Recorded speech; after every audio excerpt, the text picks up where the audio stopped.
What up, guys? Jason Guyman here with PressureWashHelp.com. Actually, that's not correct. With ChristmasLights.io. And tonight, I want to talk a little bit about the good, the bad, the end of season of 2021, and what can we do for 2022 to do better. What are some things that we need to sit down with paper and pen and write down what we did good, what we do bad, what do we need to improve on. So I've talked to some fellas at this end of the season and some people that have done well, and they did 100,000 last year. They doubled it to 200, 220, but they thought they could have did a lot better. I've talked to some people that haven't done as well, and I've talked to people that have done 50,000, 60,000, 100,000. And so what I want you to do is sit down and write down what you did good. Write a list of what I did good at, or what you think you did good at. Then I want you to write down a list of what needs improvement. Where do I need to improve? There's a bulb out behind you. I see it right there now. It's on this side, isn't it? Right there. What do I need to do to improve my business for 2022? How can I do $500,000 in 2022? How can I get to $1 million in 2022? How can I get to 100,000 in year 2022?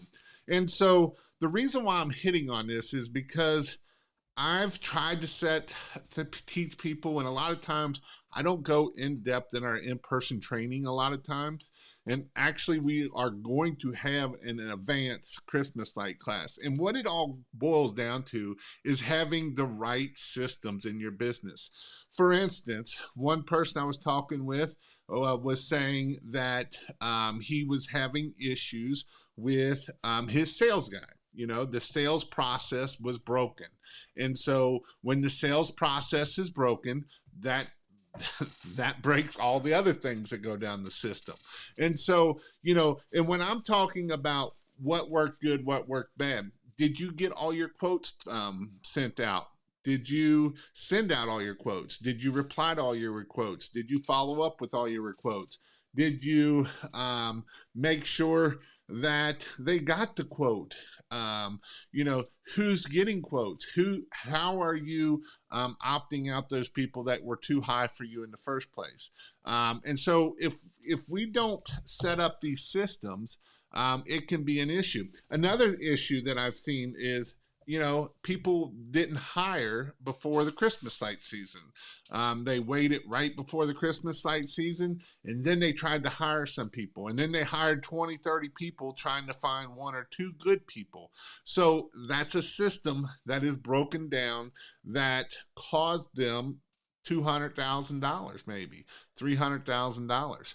Because if I could have had a guy ready to go and it had that system in place, we could have did another $2, $3, $500,000. But I didn't have that system in place, and it wasn't properly. And so now with that system broken down, now we have an issue with that system. And so making sure that we figure out our systems, that what did good, what did bad, what do I need to do? One person I was talking with was talking about his sales guy, and he was saying that his sales guy, he had come from a different area. He had moved to there, and he had come from one area and moved to a different area. And he didn't have the mindset that he could sell that his product was worth that $8 a foot, that $10 a foot. He wanted to sell it at $5 a foot. Well, if you have a mindset of only selling it for $5 a foot, you're going to have one hell of a time trying to sell it for $8 or $10 a foot, because you're just going to believe that nobody is going to pay that much. Nobody will pay that much for these Christmas lights. Well, you're right. If you don't believe that you can't sell it for that, then nobody is going to buy it for that. And so that is the important part of making sure our systems are properly done right. So with that, we need to make sure that we have our systems written down. And that's not just for the sales side. That's not just for the phone side. That's not just for the install side. If your systems set up for your install side are taking you way longer than it should, then that's a failure. That's a roadblock. That's going to keep you from growing your business. That's going to keep you from doubling or tripling next year. And most people that I know in the pressure or in the Christmas light business will usually double or triple the next year. And that's just the way it is. Until you get to about that 500,750,000, as long as you keep doing what you're doing, you normally will double every year. Because it's just a matter of how it works, because you get all those customers and you keep about 70 to 80% of those customers from last year. And now we add another, how much ever we did. And so that is how we're able to grow and scale this business. Now, some things that we have to remember when we're trying to grow and scale. You're not going to get to 500,000 by yourself. It's not going to happen. You probably can get to about 250 with you and maybe one or two other people, but you're going to need some crew. You're going to need some people on the phone. For instance, Donovan, he did 500,000 this year. It was his brother-in-law, him, and one other guy for the installs, but there was 3 people in the office taking care of the phones, sending out quotes, and answering the phones. Why is that important? Because that's, and a lot of people don't think those 3 are important, of having somebody in that office answering that phone. And you might say, well, Jason, I don't need to answer my phone. Well, I did a thing in the in pressure washing, and it was talking about I was talking about how much does it cost when you don't answer that phone. Well, let's just say your average ticket is $2,000, and every time you don't answer that phone, and let's just say that you're only at close at 10%. So let's say if you don't answer 10 phone calls out of the day, you just lost $1,000 or $2,000, because the rule of averages goes that every 10 calls is going to be $2,000.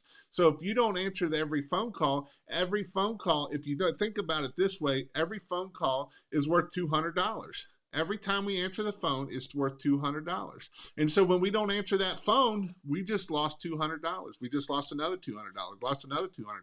And over time, out of that 10 phone calls that we didn't answer, now we just lost $2,000. Maybe they sent an email and you don't have way to send an email to give them quote back. Well, there goes another $200, another $200, another $200. After 10, that's $2,000. You just pissed away. And now you're wondering why, Jason, I can't get no work. And Jason, I can't get business. Well, are you answering your phone? Do you have a system set up to answer your phone? Do you have somebody to pay into that spot? So you might think, well, I can't hire somebody to answer my phone. That's going to cost me like $15 an hour.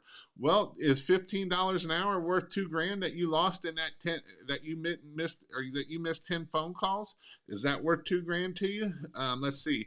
I can pay somebody, about $100 to make me $2,000. Well, that's the cost of doing business. That's the cost of doing business. And so it's definitely making sure that we are doing this. What was your system of marketing? Did you do your AdWords? Did you do your Google My Business or Google profile, adding photos, adding posts, all of that stuff? On Facebook, have you been adding posts? Have you been doing all of those things that you need to do to grow your business? Because that's what it's about at the end of the day, is growing your business. If we want this as a hobby, go do it as a hobby. Go get your 10 houses and have your little hobby, get you a little extra Christmas money and be happy. But if you want to grow it as a business, have employees, have the things that you need to do, that's what you got to do. Hey, Jason, one thing I'm going to start different is marketing earlier in the season. Absolutely.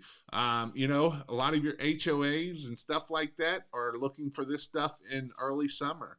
They're looking for bids for this stuff in June, July, and August is when they're starting to look for this stuff. So, it isn't a bad idea to start hitting your LinkedIn and email marketing to those people in early summer, in that June, July, and August to try to see if we can get that going. I'm getting calls for next year already. Installs were rough for the first couple installs, and then had a system in place, and that's the important part, is making sure that we get systems in place to make things easier. Everybody has a system in place when we start out. It's just a matter of fact if that's a good system or a real crappy system.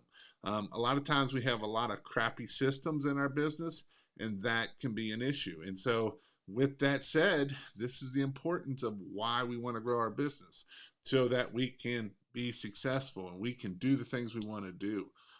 So just think about that.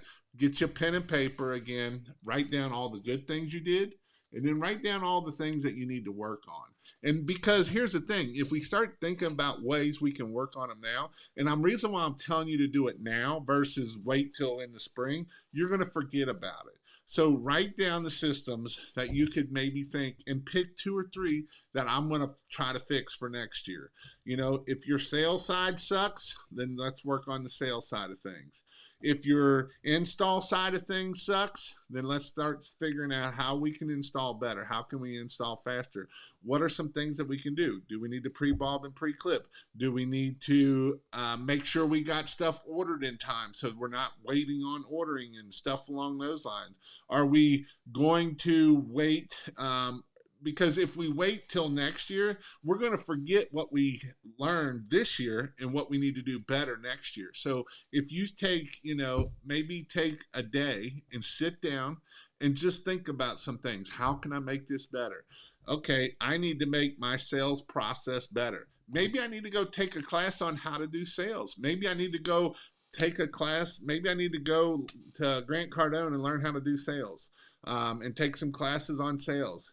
Maybe my marketing sucked, and maybe I need to figure out what I need to do for marketing. Maybe I need to take a class on marketing. What are some things I can do to market my business better? So these are some things that we can do while we're in the down season, and especially in the wintertime for the northern guys, of what we need to do, of how to grab that and make that happen. Next year's goal is to do the sales and marketing and pay employees to do the installs. It's a great goal. Truth, mindset matters. Mindset matters 100%. That's what Michael Connors put. Because if we don't have the right mindset, you will never sell Christmas lights at what you should be getting out of. I had one of my guys. He's up in Virginia, and he quoted a house, or it was a business. And on that business, he quoted it for like $2,000, $2,500.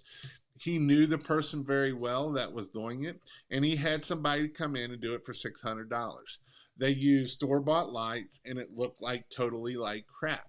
So what are some things that he could have done to make sure that he sold that better? Well, first off, man, we use commercial grade products. Somebody that cheap probably aren't going to be using commercial grade products, and it's not going to look near as nice as the commercial grade products. These are a lot brighter LEDs. They just make everything look a lot better. We use professional clips. They're all going to be perfectly in line. Again, this is where our website, if you want to go check out our installs, this is the work we do. Because the person that did it for like $600, it looked like total garbage. And so just remember, so now I know that when I'm getting told, and he got told the price of how much they were going to charge, then that's the comeback. And then, ma'am, do they have insurance? What happens if something happens with those store-bought lights that they put installed on your house? Is that going to be covered? Do they have workers' comp? What happens if one of their workers come on your place and falls off and gets hurt? They can sue you personally, and so you might want to make sure they have workers' comp if they have any employees on that job. So these are things that I can sell to get my $2,000 versus Johnny Joe in the back of a pickup truck doing them for $600.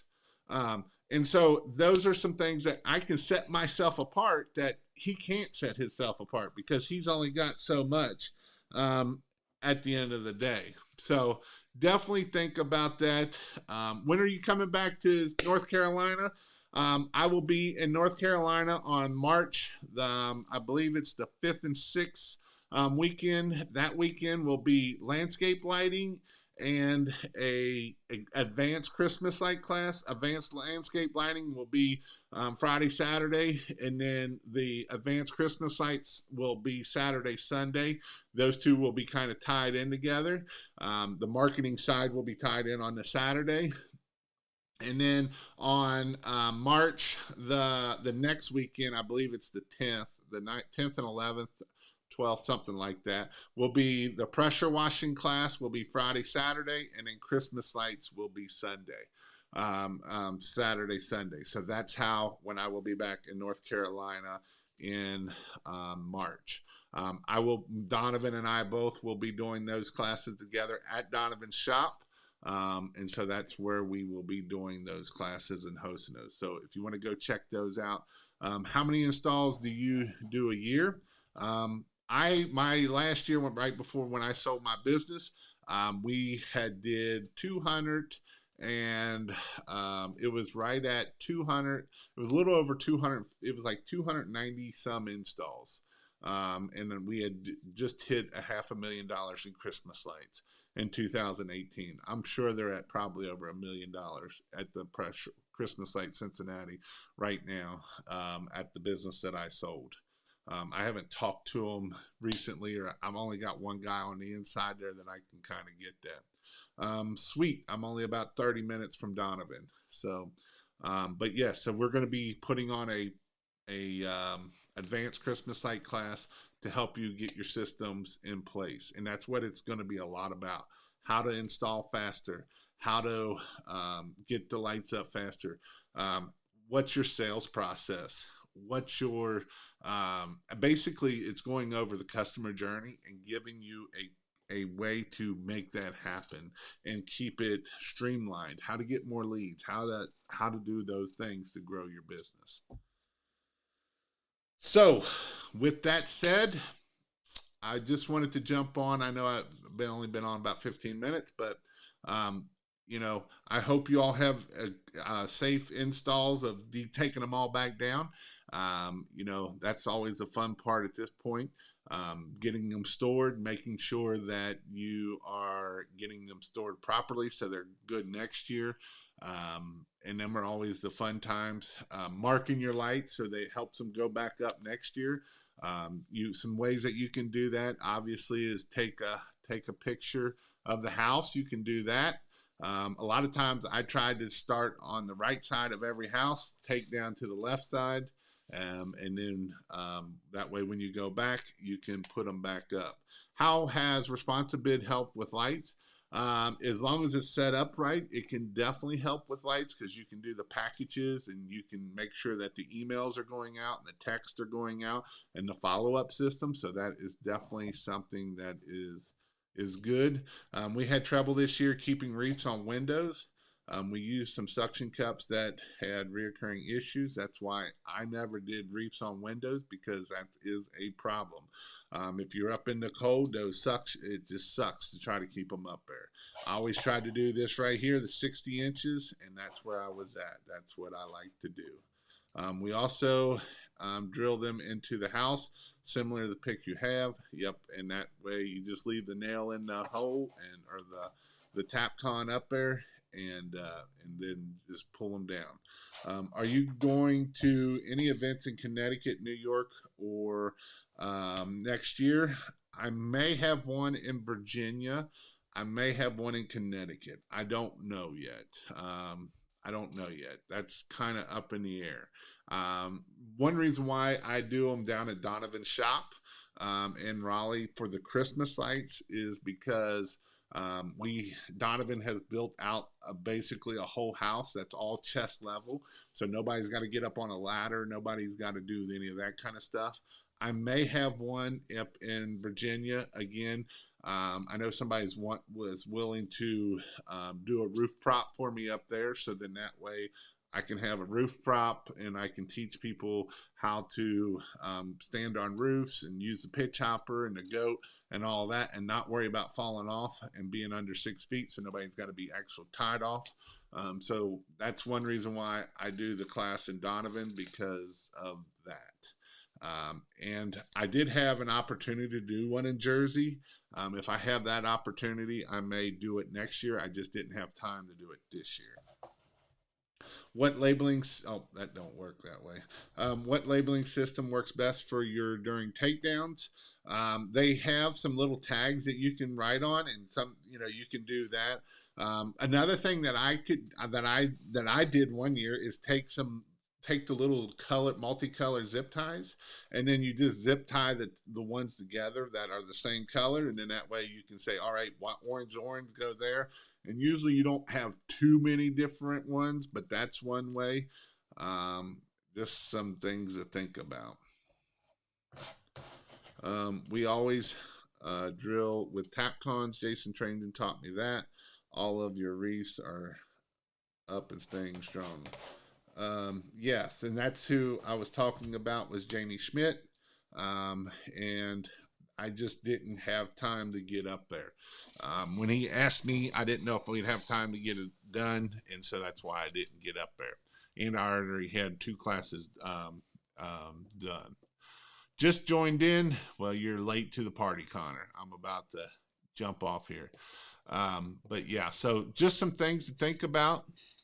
Things to think about, getting, like I say, sit down with a pen and paper, write down what you did good, write down the things that need improved, and start thinking about how you can improve them. What are systems that you need to improve? Do you need to improve the sales system? Do you need to improve the marketing system? If you're not getting leads, this is the time we can start working on that. We can start doing Google profile and working on our website and doing all that kind of stuff. Trying to get our Google reviews from this year. This is a good time to start saying, hey, ma'am, I know it's Christmas, and I just wanted to let you know we will be taking down our Christmas lights starting January 2nd. If you could please give me a 5-star review of how beautiful your lights were, let me know, and so that way you can tell others how well we did. And so that way we're working on that 5-star review. That 5-star review will help you out next year. What's the best way to store first year's lights? I know Donovan posted in the group about the little, he's probably done sold out of them. I've seen everybody wanting them. The little fruit tray bins, but that's one way. So cardboard boxes is another way. The plastic tubs aren't really the best way to do it, because if they get water in them, that water will stay in it all year long and it won't get out. So it's best to have something that air can get through, get in and out, so that way it don't mess up with those lights. But all right, guys, well, I just wanted to jump on real quick. Hope you all have a great night. C9 12-inch or 15-inch spacing, what looks best? Get both. I would go with 15-inch. Both of them look good. You really can't tell the difference between 12 and 15 unless you're an actual installer. The 15, it ain't about saving money as much as it's about saving the chances of falling off the roof or a ladder. You don't have to put up as many lights less chances of falling off the roof. So if you're putting up 100 feet, you got 20 less chances of falling off that roof or falling off the ladder. I got access to about 10,000 crates. If anyone's close to Virginia needs some, definitely they can be sold. I know Donovan bought them for $1 and selling them for $5, and they were selling them by the crates. Hope you all have a great Christmas. One of your future videos, could you talk about getting commercial leads? Yep, absolutely. Thanks, Jason. Can't wait for classes this year. Awesome. Well, hope everybody has a good night, and I'll talk at you all later.